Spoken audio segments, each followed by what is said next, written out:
fails. In Ukraine itself, civilians continue to come under fire as President Zelensky calls for urgent peace talks.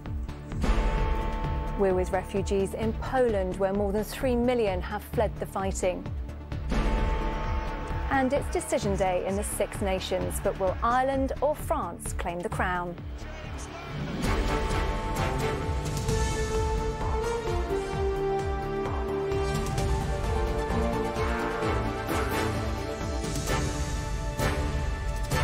This is ITV News with Sally Biddulph.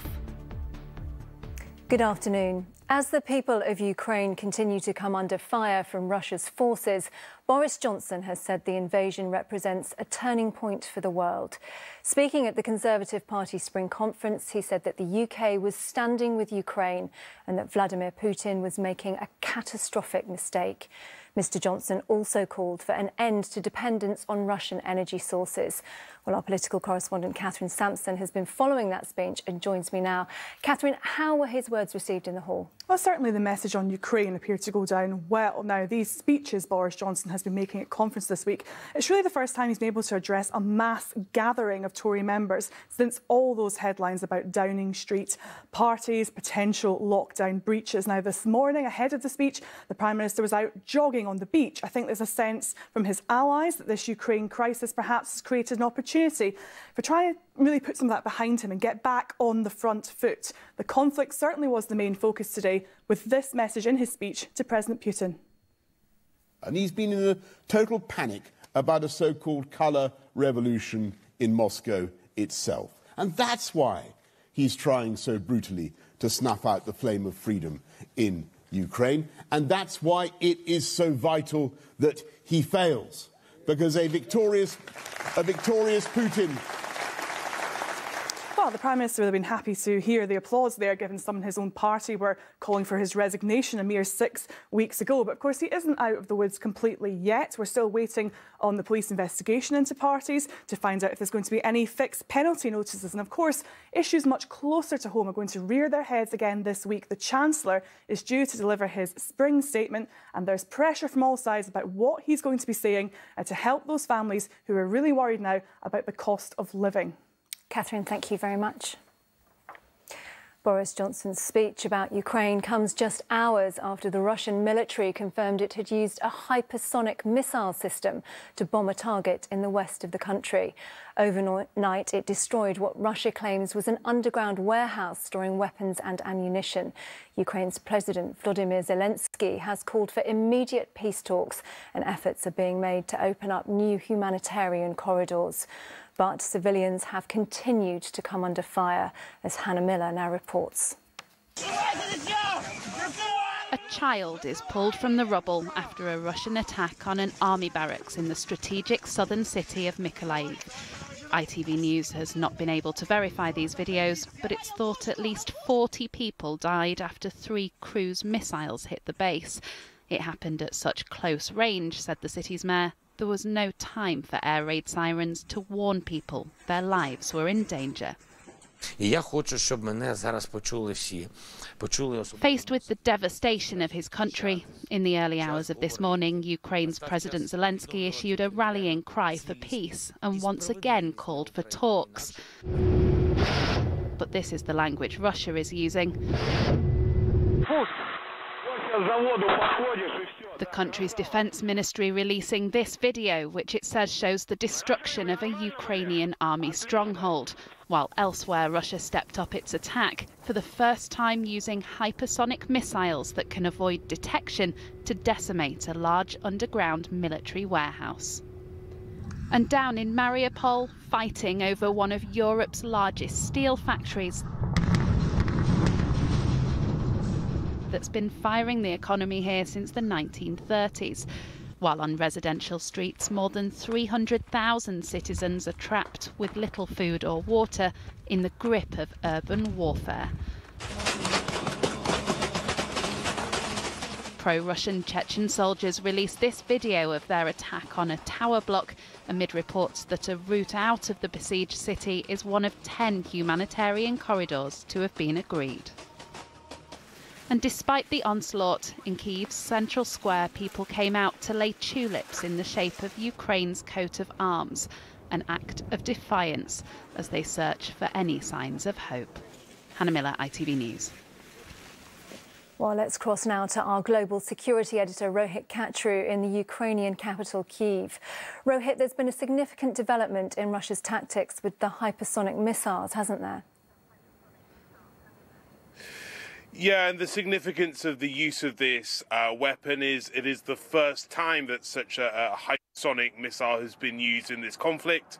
It's called the Kinjal, so called because it means dagger in Russian. It travels at an exceptional and a destructive speed, around 7,000 miles an hour. And part of the significance of its use is that it was used so far west to destroy what the Russians say was an underground munitions warehouse, so far close to the border of NATO countries, which was also clearly intended to send a signal to them.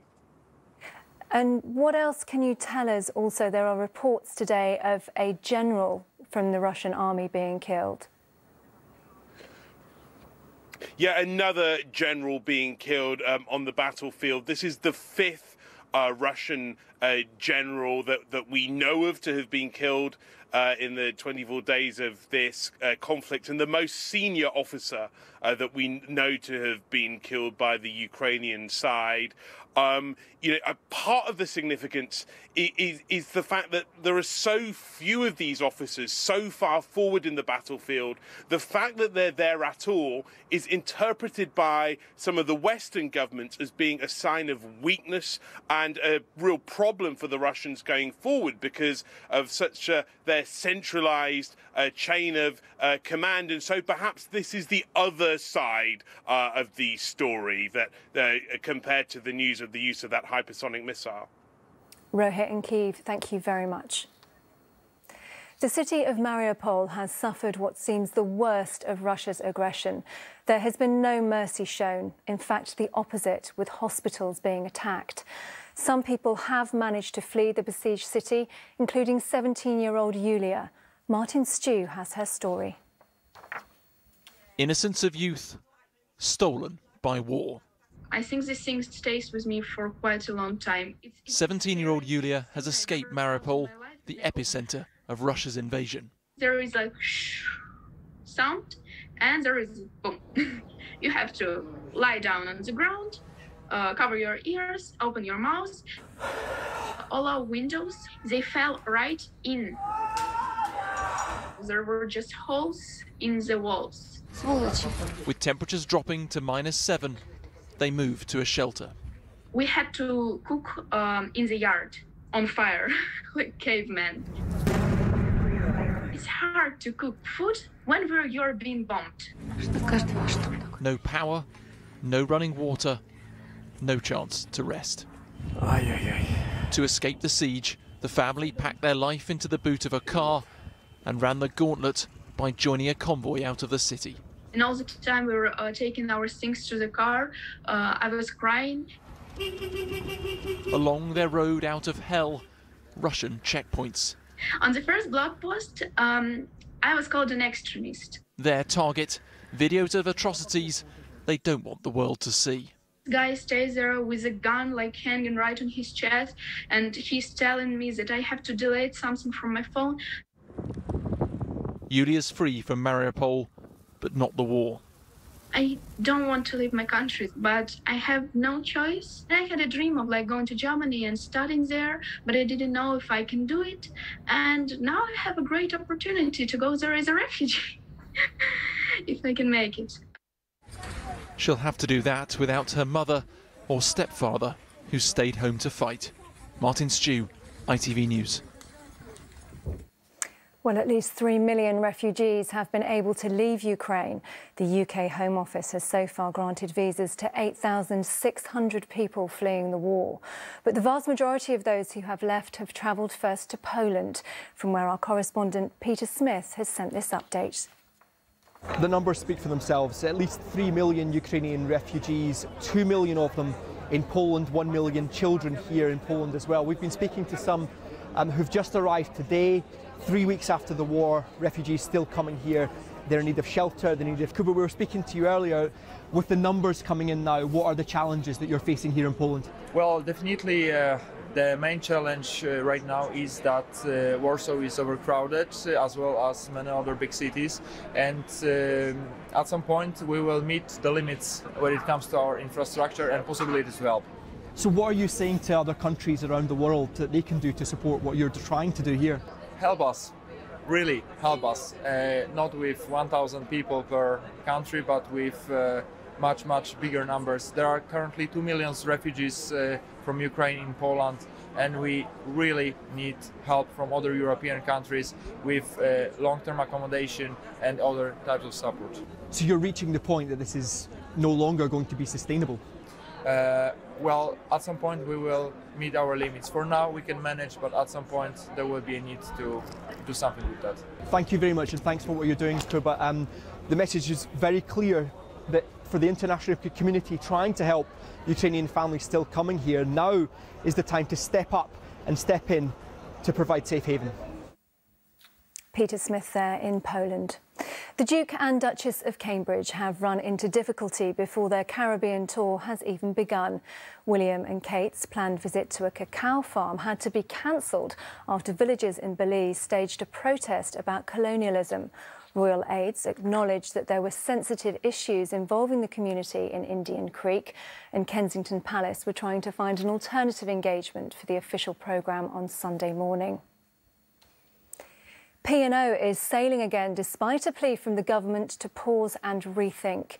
According to Marine Traffic, one ship has left Liverpool and is in the Irish Sea en route to Dublin.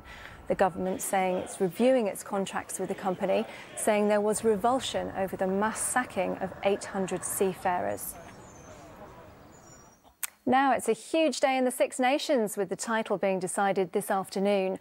Either France or Ireland will be crowned champions, with the former seeking their first Grand Slam since 2010. But England could play a significant role in who wins. Well, I'm joined now by Chris Scudder. Chris, a thrilling afternoon ahead for rugby fans. Could the word for England. Before that, it's Ireland, Scotland this afternoon. Ireland have got to win this afternoon against the Scots, who have had an up and down kind of season. Ireland, who we saw last weekend beating England at Twickenham when England had that player sent off after less than 2 minutes. Now, I think all things being equal, Ireland at home this afternoon are going to win. It then means that the equation is France have simply got to beat England tonight. Now, England, fair to say, are in transition at the moment. Eddie Jones, the coach, under a bit of pressure as well. You know, they finished 5th last season, lost 3 games. And if they lose again today, the chances are they're going to finish 5th again. And with the World Cup coming up in next year, 2023, that is not going to be good enough for England fans. So they could throw a spanner in the works, but France have won 7 games in a row. They're the best Northern Hemisphere side at the moment, and England have got a lot of their work cut out. So I think Grand Slam first since 2010 for France tonight, yes. OK, we'll hold you to it. Thanks, Chris. Well, we return now to Ukraine with a story of hope. Despite the very dark times, there are real moments of relief and happiness as families who feared the worst are reunited. Our correspondent Rupert Evelyn met Rosti, a doctor from Bristol who travelled to Poland to find his sister and nieces after they crossed the border fleeing the war. They then travelled to Ireland to safety. This is their story. After weeks filled with fears and anxiety, the simplest of moments have added weight. Bristol doctor Rosti is presented with a picture drawn by his niece. She has fled from Ukraine. The image shows her with her mum and uncle, a family finally together. They were all reunited in Poland at the beginning of this week. To understand what that meant was, Rosti told me, to understand love. I was a bit emotional myself. It's just finally I just realized how much I love them, how much I miss them. You never appreciate that when their lives are not in danger, and when everything goes as smoothly, and when there is stability. When there is some risk or instability, you quite understand what they mean for you. His sister and nieces fled Ukraine with a family friend and her children. Because Britain's resettlement programme is not quite ready to receive them all, they headed to Ireland, a journey that included officials waving them through despite some expired passports. It was probably the most stressful 2 minutes of my life. And on his way back, I saw a massive smile on his face. So he was really hoping to get us through, and he was given sort of, you know, that green light by his supervisor, and we boarded. For all those Ukrainians who fled, there are many more left behind. My parents still, you know, very keen to stay in Ukraine, and I offered them to bring them over almost every day, and they say no, we'll stay. You're still asking? I still ask. I hope they change their mind one day. There's a lot of uncertainty. I think my sister and her family and Irina and her family probably don't realize them. Maybe they do, but maybe don't fully appreciate that there's a possibility they'll never see their husbands again, and they may never go back to Ukraine. For now, though, they are safe, warm and welcome in Ireland. In these insecure times, they have security and are able to move freely without fear of attack. Rupert Evelyn, ITV News. And finally this lunchtime, 3 Russian cosmonauts have arrived at the International Space Station wearing flight suits matching the yellow of the Ukrainian flag. It's Russia's first mission to the space station since the start of the conflict in Ukraine. It's not clear if the yellow suits were chosen to send a message. One of the Russian cosmonauts said they had just had a lot of yellow material that needed using up. Well, that's all from us for now. Lucrezia will be here with the evening news at 7. Up next is the racing from Uttoxeter, followed by Ireland versus Scotland in the rugby. From everyone here, do have a very good afternoon. Bye-bye.